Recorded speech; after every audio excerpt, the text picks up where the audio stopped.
로마서 15장, 16장입니다.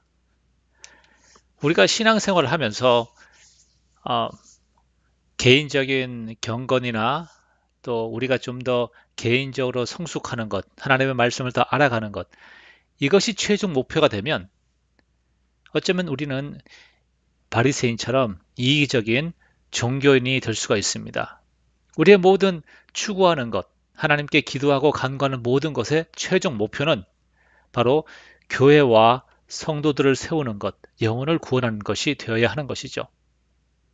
그래서 15장 말씀 1절부터 6절은 이렇게 얘기합니다.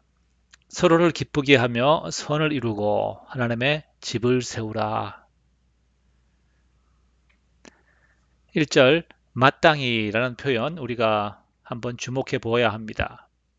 그것은 약한 자의 약점을 담당하는 것, 그것이 우리의 의무라는 것이죠.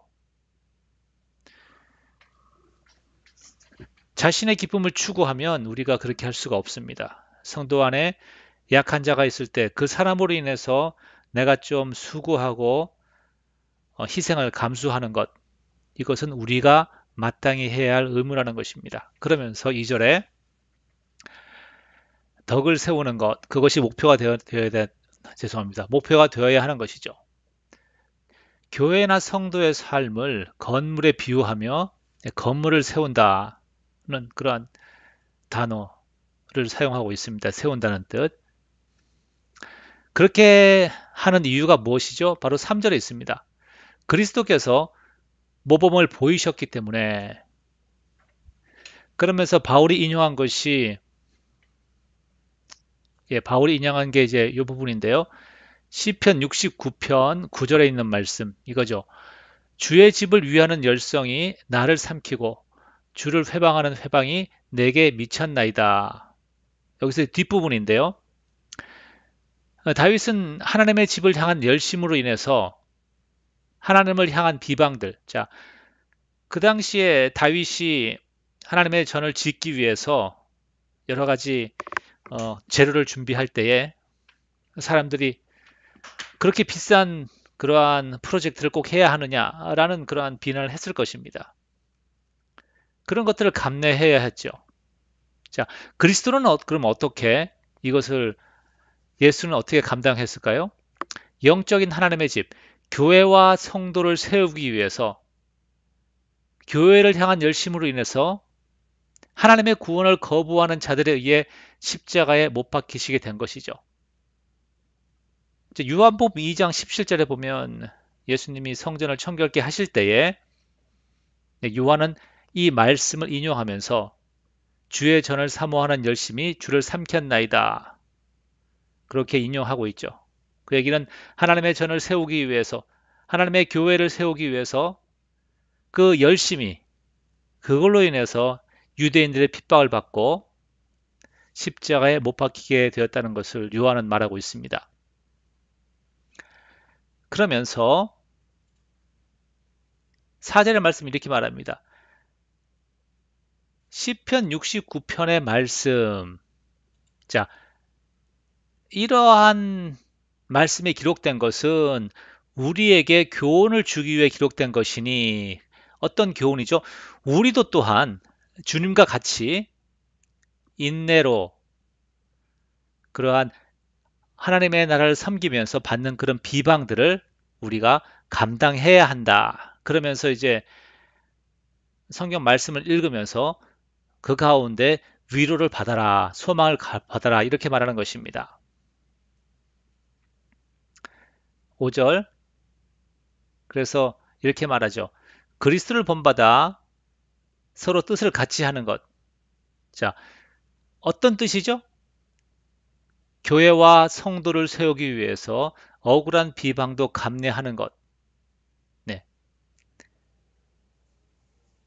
그렇게 나아갈 때에 하나님께서 인내하게 하시고 또 위로하게 하신다는 것입니다. 그렇게 함으로써 누가 드러나게 됩니까? 교회의 머리이신 그리스도가 드러나게 되면서 그로 인해서 아들을 보내신 하나님 아버지께 영광이 되는 것이죠. 자, 우리가 여기서 중요하게 깨달아야 할 것이 이것이 있습니다. 서로를 배려하고 섬기는 것, 착한 일이기 때문에, 그쵸, 착한 일이죠. 그러나 착한 일이기에 우리가 하는 것이 아니라 하나님의 집을 세우는 일이기에 전심전력해야 한다는 사실 잊지 말아야 합니다. 우리가 그냥 선한 일이다 하면 우리는 어떻게 하죠? 내가 할 수 있을 때 감당하는 겁니다. 하나님의 교회와 성도를 세우는 것, 내가 감당할 수 있을 때 하는 거죠. 왜냐하면 그것은 선한 일이라고 한다면 의무가 아니잖아요. 선한 일은 뭐 남을 도와주는 것, 내 집 경제적으로 형편이 될 때 도와주는 거니까. 그런데 본문에서는 뭐라고 얘기하죠? 우리가 전심전력으로 해야 하는 일이기 때문에, 하나님의 집을 세우는 것이기 때문에 우리가 해야 할 의무가 있다. 이렇게 말하는 것이죠. 우리에게 주어진 옵션이 아니라는 것입니다. 그러면서 그러한 일들을 감당할 때 우리가 이제 열방 가운데 소망 대신 그리스도를 드러내는 것입니다. 제가 제목을 좀 바꿔야겠습니다.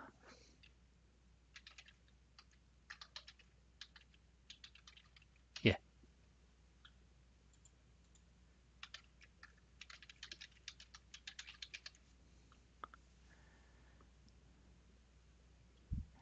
7절. 그리스도께서 우리를 받으셨다는 것. 교회를 세우기 위한 희생, 십자가의 희생이죠. 하나님의 의가 나타남으로써 하나님께 영광이 되는 것이고.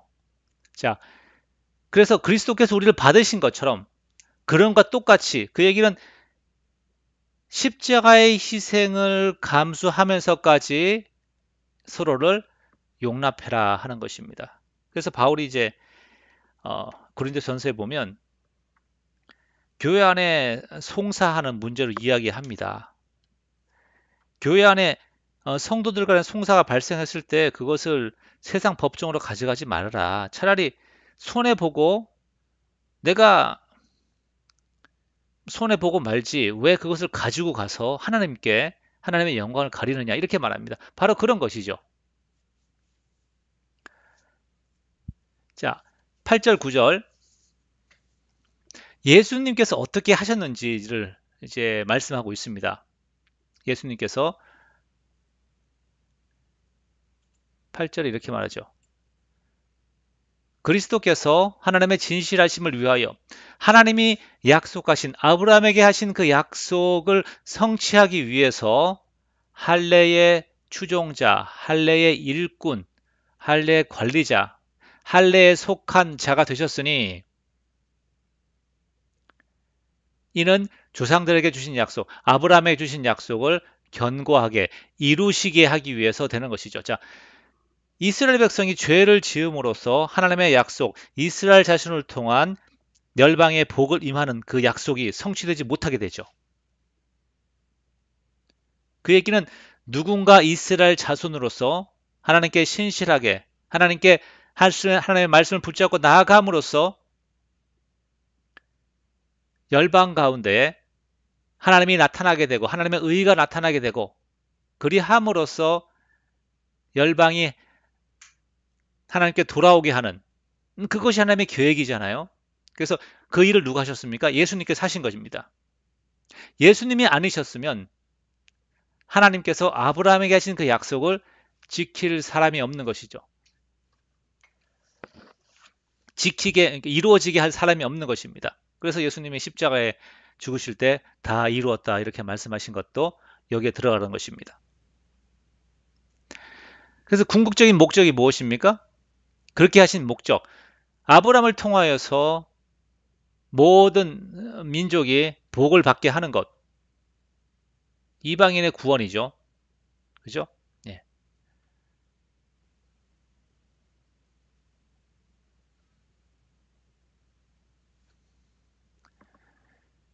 잠깐만요. 예. 사실 그래서 이제 9절에서 11절 말씀은 이 열방의 구원이 결국 선지자를 통해서 예언되었으며 자, 열방이 예수 그리스도께 소망을 두게 되는 것이죠. 그렇게 해서. 왜 그리스도께 소망을 두죠?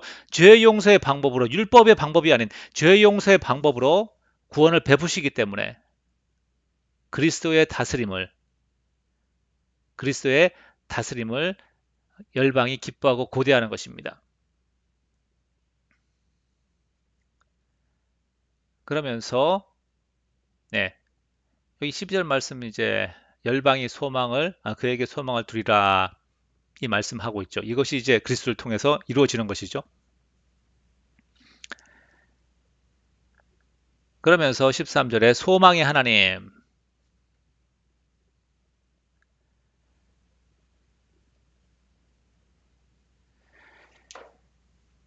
성령의 능력으로 우리 안에 소망이 넘치게 되고 또 하나님의 그 계획하심이 우리에게 어, 하나님의 계획하심 그것이 우리에게 소망이 되는 것이죠. 하나님의 십자가의 구원.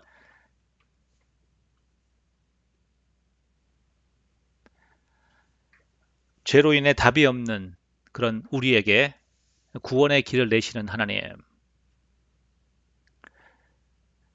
자, 1절부터 6절에서는 서로를 배려함으로써 그리스도의 몸인 교회를 세워 하나님께 영광을 돌렸다고 한다면 7절부터 13절에서는 서로를 받음으로 희생을 감당함으로써 긍휼함을 알게 하며 그로 인해서 열방이 죽게 돌아오도록 하는 것이죠. 자, 교회가 세워지고 1절과 6절에서는 그리고 7절 13절에서는 그로 인해서 이제 하나님의 의가 열방 가운데 나타나고 긍휼함이 나타나고 그로 인해서 주님께 돌아오게 하나님께 돌아오게 하는 것. 이것이 하나님의 어, 구원의 완성이고 아브라함의 계획의 성취가 아브라함 약속의 성취가 되겠습니다. 서로를 기쁘게 하고 서로를 용납한다는 것, 그리스도를 본받고 하나님께 영광을 돌린다는 것은 둘 다 동의를 하지만 더 큰 희생과 더 큰 비전으로 나아가는 것입니다. 자, 여기서는 비방을 감당하는 그런 거죠. 비방을 감당함으로써 하나님의 집을 세운다고 한다면 여기서는 십자가에 그리스도께서 하신 것처럼 그죠? 육체로 오셔서 할례의 추종자가 되시고 십자가에 죽으심으로써 이방인이 주님께 돌아오게 하는 그러한 일들을 감당하시는 것이죠.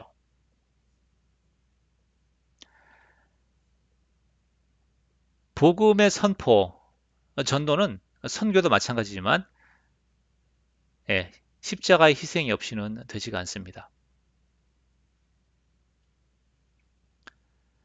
그러면서 이제 맺는 말 마지막으로 15장 뒷부분 이제 로마 교회가 어, 복음이 예수님을 믿죠. 그런데 그러면 바울이 왜 로마 교회에 이 복음을 소개하느냐? 이제 이런 그러면서 그 이유에 대해서 설명을 합니다. 로마 교회 교인들이 그러한 부분에 대해서 바울이 이제 뭐 일면식이 없는 말로만 들었지만 알지 못하는 사도가 편지를 써가지고 가르치려 한다면 예, 거부감을 느끼죠. 거부감을 느끼는데 예, 어, 그 담대히 기록한 것은 여기 있죠, 그죠? 담대히 대략 너에게 썼다는 말이 있죠. 이렇게 바울이 사실은 조금 뭐 좀 담대하게 이렇게 쓴 이유는 16절에 나와 있죠. 예, 본인이 이제 이방인의 사도로 부름을 받았다 이렇게 말합니다. 그러면서 어, 그러면서 이제 뒤에 17절 뒷부분에 이제 얘기한 것은 그럼 바울이 도대체 뭐 어떤 뭐 사람이냐? 바울의 어떤 그런 사역에서 가치관과 기준을 설명함으로써 이제 로마 교회가 바울에 대해서 최소한 신뢰를 가지길 원했고 그리고 또 그동안에 바울이 로마 교회와 어떤 인연이 없었던 이유 그를 말하고 있죠. 그러면서 18절에서는 정말 나는 내가 확신을 가지고 복음을 전했다. 남 얘기하지 않았다. 이렇게 쓰고 있고요. 그 다음에 이제 로마 교회에 내가 뭐 방문할 어떤 기회를 가지지 않았다는 이유는 로마 교회에 서 있고 복음이 이미 전해졌기 때문에 내가 특별히 어, 방문하지 않았다. 뭐 이렇게 말하고 있습니다. 하면서 또 동시에 이제 로마 교회의 방문 계획을 말합니다. 말하면서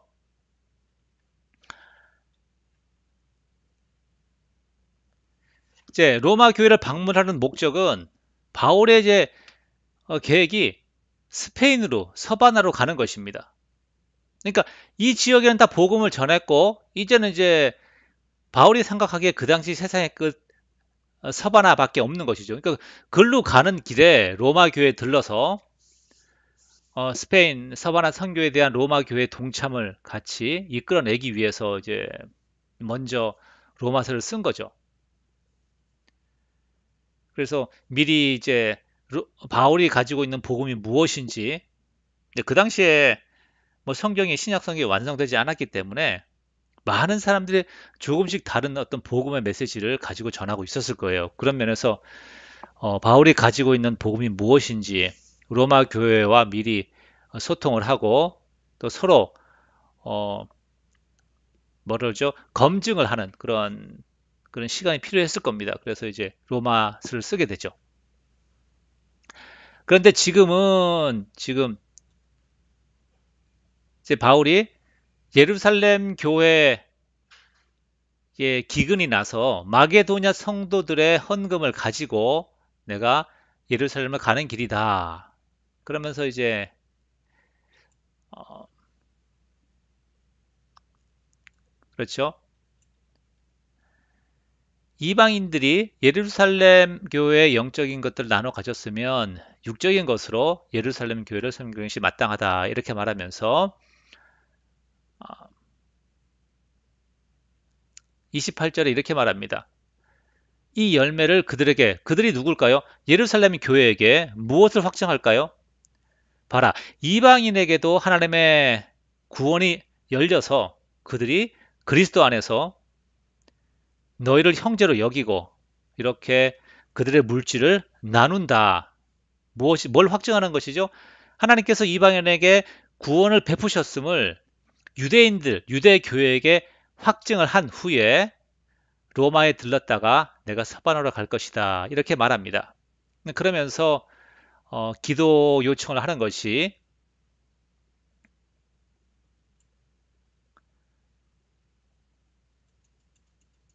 예루살렘에 가서 내가 예, 목숨을 부지하게 목숨을 부지하게 이제 핍박과 박해로부터 좀 건짐을 받고 그리고 또한 예루살렘에 대하여 내가 섬기는 일을 성도들이 받을 만하게 하고 그 얘기는 마게도냐 교회의 그 구제 헌금을 예루살렘 교회가 받는다는 것은 이방인 교회를 하나님의 가족으로 받아들인다는 것입니다. 아주 중요하죠.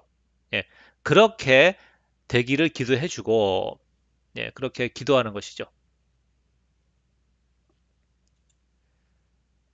자, 이것이 너에게 나아가 로마 교회 가서 또 기쁨으로 믿음의 교제를 나누게 하라. 이렇게 합니다. 그러면서 16장에서 개인적 인사말을 하고 있습니다. 여기서 16장에 보면 모두 36명의 이름이 나옵니다. 근데 8명은 바알과 함께 고린도에 있는 사람들이고 나머지는 로마에 있는 사람들입니다.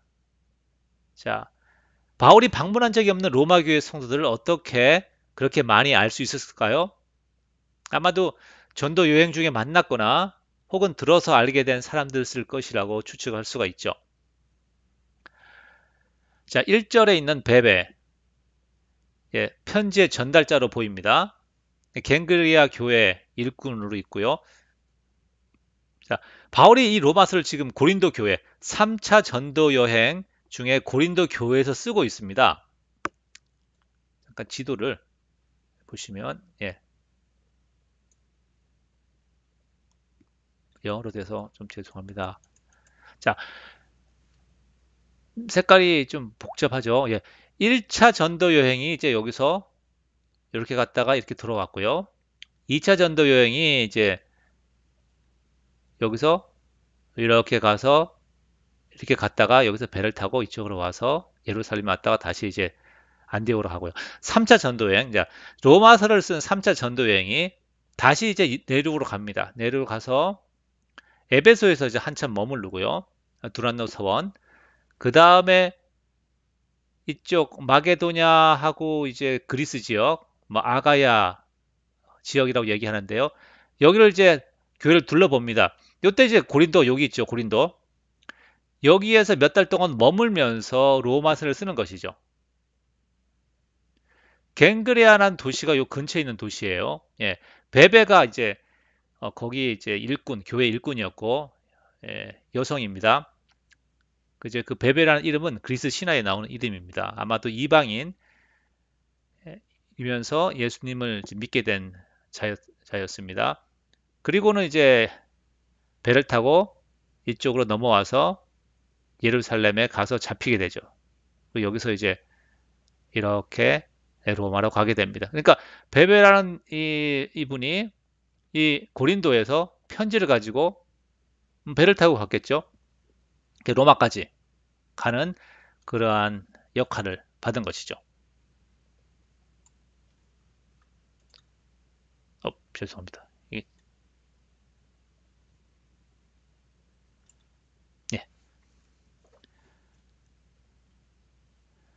3절과 5절 보면 이제 로마 교회에 있는 성도들, 그러니까 브리스기와 아굴라 부부, 예. 이분들이 바울의 2차 전도 여행에서 고린도에서 만납니다. 왜 거기서 만나느냐 하면 로마에서 유대인을 다 추방할 때가 있잖아요. 그때 추방되어서 이제 고린도에 온 겁니다. 이들은 이제 천막자는 자였고 거기서 베드로 바울을 만나서 예, 주님을 알게 되고 그래서 이제 바울과 에베소까지 동행을 하죠. 네, 2차 전도 여행 때. 그리고 바울이 예루살렘에 갈 때에 이들은 에베소에 남아서 사역을 계속합니다. 예, 사도행전 18장에 있는 내용입니다. 거기서 어, 교회 사역을 좀 더 하다가 나중에 로마로 돌아가게 되죠. 이때 바울이 이제 3차 전도 여행 때 고린도에서 편지를 쓸 때 이들은 아마 로마에 있었던 것 같습니다. 그래서 이제 이렇게 이야기를 하고요. 여기에 보면 이제 어, 이런 분들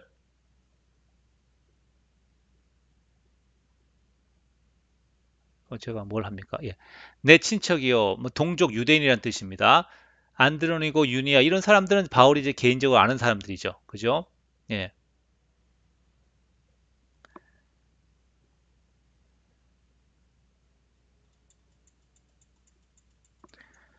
몇몇 사람들을 보면요.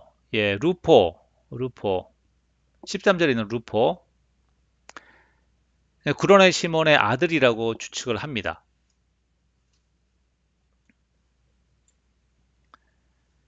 그리고 10절에 보면 이제 아리스토블로의 권속에게 문안하라.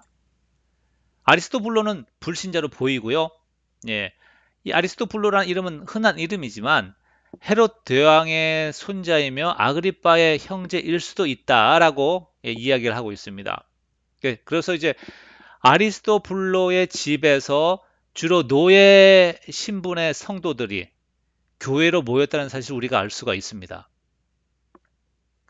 그러면서 17절부터 예, 20절에서는 로마 교회가 건강하게 설 수 있는 어떤 권면을 하고 있죠.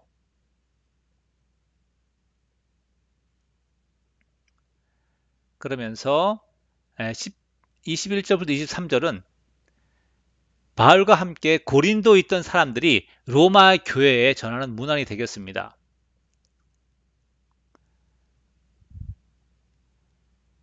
야손, 예. 야손은 데살로니가에서 바울을 이제 자기 집으로 영접하였던 사람이죠. 예, 2차 전도 여행 때.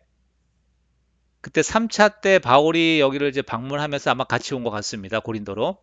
누기오, 누가로 추정이 됩니다. 누가. 그리고 더디오라는 사람은 예, 편지를 대필하는 사람이고요. 그리고 23절에 보면 예, 가이오, 지금 이제 바울이 가이오라는 사람 집에 있는 것 같아요. 머무르고 있는 것 같고요. 예, 그리고 고린도의 재무관 에라스도, 고린도시의 재정을 맡은 관리, 상당히 높은 직책이죠. 예, 이 사람도 이제 로마 교회 문안을 하고, 예, 구와도 아마 로마 교회의 성도들과 면식이 있었던 사람으로 추정을 합니다. 예, 이거 다 추정입니다. 예.